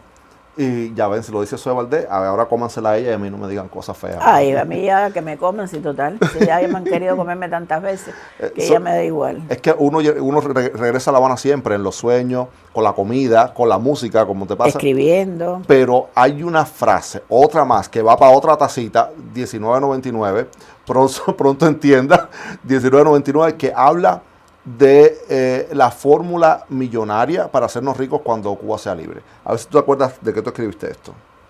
El día en que Cuba sea libre, alguien debe inventar la forma de embotellar la brisa que corre al atardecer en aquel lugar. Y puedo vaticinar que será rico, millonario. El aroma y la delicia que emana hacia todos los rincones de la isla es la mejor droga, la más sabrosa dependencia que se conozca jamás. ¿A qué huele tu Habana? Sí, me acuerdo cuando yo escribí eso. Mira, yo iba bajando por Prado, yo era mucho de Prado, yo bajando por Prado hacia el malecón, y a mí esa brisa que viene del malecón me encanta el olor. Eso no se me ha olvidado jamás. ¿Cuándo te fuiste de Cuba tú? Definitivamente en el 95. ¿Nunca más regresaste después del 95? No, nunca regresé. Te tengo una buena noticia y una mala. El malecón ya no huele. Ya no huele. Ah, mira. A lo que olía el malecón. Mi madre es fanática del olor del malecón. Eso que ella llamaba el olor del malecón es el olor del petróleo en el puerto. Esa brisa de puerto. Es más olor de puerto que de mar. Es un olor de puerto, esa brea. En algún momento, en los finales de los 90, se los dio por limpiar todo el puerto. Ya no tenemos el puerto de La Habana llegando los barcos. Y ese olor de malecón que uno reconocía ya se perdió. Ay, es que eso es una desgracia. ¿Para qué te voy a contar yo de eso? Si eso es... Ellos lo único que saben es destruir la... Bueno, destruir es lo único que saben. A mí La Habana me huele a gas de la calle.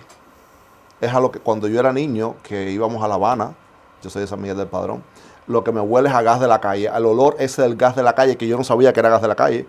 A eso es a lo que me huele La Habana. Y el olor de cuando uno pasaba por delante de un cine o de un teatro y cuando se abrían las puertas, ese olor que es como humedad con fresquito, una cosa así, a eso es a lo que, esa es mi memoria olfativa de La Habana, es esa. No tanto el olor del malecón, pero es esa. Y la otra cosa que me gustaba también era que ibas cuando ibas caminando a mediodía por alguna calle así, que había tanto sol y tanto calor que el asfalto estaba medio derretido y los pies se te iban hundiendo. Eran blanditos, blanditos. Eso nunca se me ha olvidado. Los recuerdos son muy sensoriales y a partir de esos recuerdos es que uno empieza a construir luego La Habana y la ciudad. Yo estoy tan feliz de estar conversando contigo hoy y de poder repasar. Muchas gracias, muchas gracias. También, gracias. De poder repasar todo esto y demostrarles a la gente que está al otro lado que detrás de esa persona que usted ve, que a veces se explota en redes, porque ¿quién no se explota con la cosa cuando le duele a uno Cuba? Hay una escritora. Sí, los videos virales son muy graciosos, pero la vida es más allá de los 15 segundos que dura un video viral hoy día. Hay una obra inmensa que solamente regresando a esa obra podemos salvarnos nosotros y salvar nuestro país. La patria no son las fronteras. La patria es la comida, es el acento, es el baile, son los libros de Zoe Valdés también, es el olor, es la música, todo eso forma parte de la patria. Por eso uno se lleva la patria en una mochila y uno puede seguir teniendo Cuba en París o en Miami o en Australia con los canguros, porque la patria va con uno. Y si no logramos salvar eso y nos vamos diluyendo esa Cuba que existe, entre otras cosas, porque igual tenemos que mezclarnos con el país a donde estamos yendo, se nos va a perder el país, porque ya Cuba, queda muy poco de Cuba en Cuba. Fronterizamente ahí adentro de la frontera queda muy poquito, y regresar a libros y a obra como la de Zoe Valdés es muy importante para reconstruir nuestra patria. La cultura es muy importante para eso. Yo quiero agradecerte primero por lo frontal que siempre eres, como cuando hablas, por lo directa que eres. No es una escritora de, vamos a decir, de la metatranca. Zoe es muy diáfana hablando, es muy rico conversar. La tranca sí me gusta, pero la meta no sé. No, la metatranca es como la tranca por encima de es como algo muy complicado, muy elaborado. Es algo muy elaborado. Pero la tranca toda la vida. Bueno, ¿qué vamos a hacer? Es lo que hay. Hay mucha... ¿Cómo te manejas en la era de las redes sociales? Porque hoy día la gente es tan complicada. Yo estaba muy vinculada a las redes sociales por Cuba, porque de alguna forma hice un experimento al inicio de ver hasta qué punto se puede comunicar uno sin herirse o sin provocar heridas, y veo que es muy difícil, muy difícil. Yo creo que las redes sociales son muy útiles para transmitir lo que uno quiere de manera instantánea, que llegue a la gente, ¿no? Y no tengo ningún prurito de que los escritores no pueden estar en las redes sociales, ¿no? Los escritores son muy igual de chancleteros que todo el mundo. ¿Cuál es el cuento aquí? ¿Qué crees tú que va a suceder con Cuba en estos días que está todo el mundo tan al pendiente de las noticias? Bueno, lo que yo creo que es lo que yo quiero que suceda es que acaben ya de una vez. Tú sabes que yo soy, creo que la única y la primera que empezó a pedir drones, y eso es lo que yo quiero. Yo revisé un programa tuyo. Que le caiga un dron así a Mariela Castro, así mira, quémame dron. Yo vi una entrevista tuya con Bailey hace casi 10 años y ciertamente a Bailey tú decías, esto se resuelve con 3 drones, uno para acá, el otro para acá, el otro para acá. Exacto. Cuando la persona no sabía ni que era un dron, ya tú lo tenías claro. Exacto. Ya, fíjate que en aquel momento ya yo estaba investigando cuánto costaba un dron. Porque yo en mis deseos más, en mis anhelos más profundos, yo estaba ya diciendo, bueno, si me gano la lotería, si me gano qué sé yo, compro los drones yo misma. Con un premio ya conseguimos eso.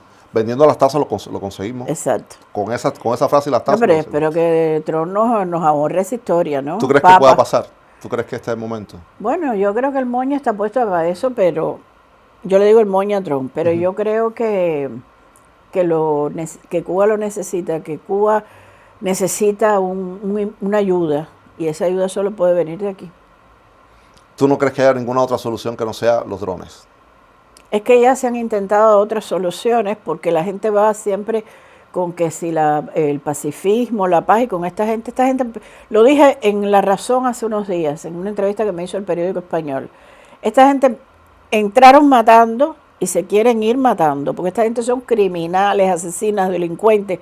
Esta gente no tienen perdón de Dios. Lo que han hecho con un país que era un paraíso lo han convertido en el infierno. El infierno porque son demonios. Yo quiero acotar, porque luego allá usan todas estas frases y todo este segmento para decir que llamamos a la violencia y no sé qué más.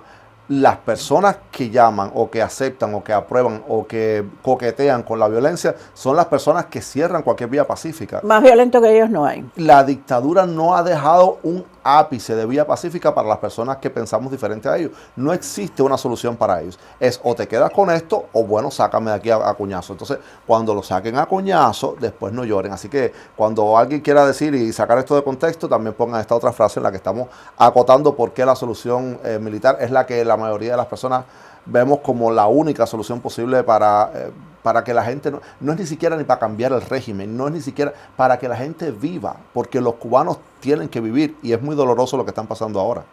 Si ellos fueran pacíficos y todos los que creen en la no violencia fueran pacíficos, me refiero a los que están allá, porque yo también yo no soy violenta, pero con ellos sí. Si ellos creyeran eso, ya se fueran con todo el dinero que han robado y ellos se pudieran ir tranquilamente a vivir pacíficamente donde les dé la gana. Pero ellos lo que quieren es seguir en la destrucción, en el crimen, en la delincuencia, porque eso es lo que les gusta a ellos, no pueden vivir de otra manera, ni de otra forma. Entonces, que se vayan ya y eso se ahorra uno. A mí no me gustaría que se fueran, porque yo siempre lo he dicho también, a mí me gustaría que el primer Nuremberg del comunismo se dé en Cuba. Ahora todo el mundo quiere un Nuremberg, pero sí, la primera que lo pidió, mira, esta que está aquí. Entonces, yo sí quiero un Nuremberg del comunismo en Cuba. Yo creo que todo el que tiene las manos manchadas de sangre tiene que de alguna forma, yo estoy pidiendo juicios, que ellos no le dan la posibilidad de esos juicios a nadie, y condenas justas a la altura de los crímenes que ellos han cometido. Cuando se caiga aquello, ¿regresas a Cuba? Sí, regresaré y trataré de participar en la reconstrucción de Cuba. A mí me encantaría ser, porque tú sabes que yo sueño mucho, me encantaría ser de Isla de Pino, esto de la Reina, todo eso, islote, isla que hay por ahí, una biblioteca la más importante de Hispanoamérica, donde se pueda leer, ahora con la inteligencia artificial se pueden hacer muchas cosas, pero que estén los libros físicos y también una especie de universo de inmersión en los libros. Por ejemplo, que tú puedas entrar en un islote, en la novela El color del verano de Reinaldo Arenas. Que tú entres en ese islote y estés entrando en la novela. Qué bonito. Y todo eso yo lo quiero hacer, que sea la más grande biblioteca, librería de Hispanoamérica, sea Cuba, y yo se lo he pedido como ayuda a Nayib Bukele, que hizo una gran biblioteca. Claro, él lo hizo con los chinos, dicen, pero bueno, yo con los chinos no quiero nada, ya con mi abuelo, porque yo misma también tengo mi cosa china, ¿no? Yo tengo un abuelo chino también, igual que tú. Sí. Somos Tauro también. Somos Tauro también. Pero por eso estamos aquí tan... Mira cómo estamos. Tauro con abuelo chino, imagínate tú. Y eso que no nos hemos puesto a comer, porque mira que nos gusta comer y lo que tú sabes. Ahora vamos a comer lo que tú sabes todavía, pero no, ahora vamos a comer. No. Entonces, yo quisiera hacer eso, de verdad, y quisiera que la gente tuviera que ir a Cuba para leerse un libro que estuviera... que nunca lo hubiera encontrado y que ahí lo pudiera encontrar. Ese es mi sueño, pero igual es una bobería que me entraba a mí. También se lo he pedido a Javier Milei, también que me ayude en eso, ojalá nos ayude mucha gente en eso, porque Cuba hay que levantarla económicamente. Yo estoy de acuerdo con Jorge Masanto y con todos los hombres de negocios del exilio que quieren hacerlo, pero no se puede olvidar que no se puede hacer nada sin democracia, sin república, democracia, leyes, constitución, y no olvidar tampoco a los héroes cubanos, a los que han dado la vida y los que además, incluso en el exilio, siguieron luchando por la libertad de Cuba. Es muy bonita la idea de hacer una biblioteca gigante, la más grande de Hispanoamérica, sí. y que lo que quieras que saber de Cuba tengas que ir hasta la isla. Ahora mismo aquí en FIU se está haciendo la Casa Cuba. No sé si sabes, pero va a ser algo a mucha menor escala que eso, pero también será un lugar donde podamos llegar a contar y a conocer de las historias y a conocer de nuestros personajes, de la gente de verdad, de la gente que construyó nuestro país, que no fueron estos que llegaron hace 60 y tantos años. Así que si vas para allá y necesitas un par de manos para construir la biblioteca, ahí estoy contigo. Claro que voy a contar contigo, y ahora que sé que eres Tauro, ya tú sabes, para allá vamos, todos los Tauros a hacer eso. Los Tauros somos los mejores para soñar, los mejores. No es para organizar. Y para organizar también, sí, que somos buenos jefes aquí. Mira cómo yo los tengo todos organizaditos allá atrás. ¿Tú no has visto que en TikTok hay yo me río con eso y se lo mando a Luna y Luna se arrastra, mi hija, que hay una señora que han puesto, esta es mi abuela, cuando ya terminó de limpiar la casa y ella está barriendo la orilla de una playa, esa soy yo. Yo estoy todo el tiempo, organizo toda la casa, esto, lo otro, y después ya estoy buscando otra casa por ordenar y barrerla también. Esos somos los Tauros. Señores míos, esa es Zoe Valdés, que nos ha estado acompañando esta noche en esta edición de 100% y que además ha sido un gustazo poderles regalar a ustedes esta Zoe Valdés, esta escritora, y poderles regalar a ustedes todas estas memorias. Yo los invito a todos a que busquen los libros de Zoe Valdés en Amazon. Si está aquí en Miami, hay una pequeña librería chiquitica en Coral Way, que los dueños tienen 40 años con ese negocio y que es la única librería en Miami que solo vende libros en español. Y tiene más de 8 de tus libros. Mira tú. Los tiene todos. Voy. Así que después te paso la dirección. Se le va a encantar de que tú los visites. Así que aquí en Miami hay sitios donde usted pueda conseguir los libros de Zoe Valdés. En internet está lleno de libros de Zoe Valdés. Hay películas que han sido guionizadas por Zoe Valdés. Pero sobre todo, señores, conozcan a la persona detrás de las novelas. Y nosotros estamos felices de poderles haber traído un pedacito de Zoe Valdés. Mil gracias, Zoe, por venir con nosotros. Gracias a ti. Eres un amor. Muchas gracias. Muchas gracias. Y a ustedes, señores, como esto no es televisión, esto es internet, aquí no tiene que esperar una semana para ver una entrevista con una persona tan querida como Zoe Valdés. Aquí, ahora mismo, detrás de esto, como hay un playlist, viene otra persona igual de interesante que Zoe Valdés. Siga con nosotros en 100%.